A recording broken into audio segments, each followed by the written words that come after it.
Welcome to Proclaim, a presentation of the Catholic Diocese of Alexandria. Join us as we journey together through the Scriptures revealed to us by God.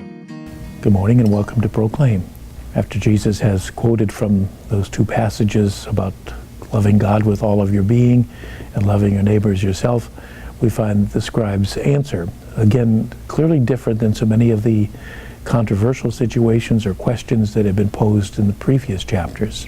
The scribe said to him, "Well said, teacher, you are right in saying, he is the one and there is no other than he, and to love him with all your heart, with all your understanding, and with all your strength, and to love your neighbor as yourself is worth more than all burnt offerings and sacrifices."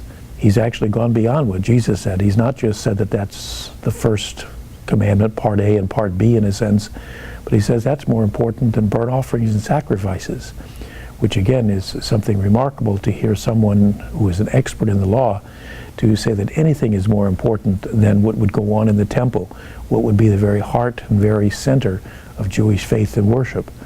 And so we find not only did he accept and listen to what Jesus said, he truly then built upon it and gave an even further elaboration in terms of its importance. And we find the response that Jesus in turn will give to him is even more outstanding, that he basically accepts the insight that the scribe has. Jesus accepts the sincerity of his question and his willingness to accept the response that Jesus gives and to make it his own. We find that Jesus says very simply, and Jesus saw that he had answered with understanding. He said to them, "You are not far from the kingdom of God."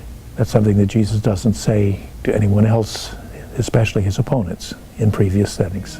This program was brought to you by Kramer Funeral Home.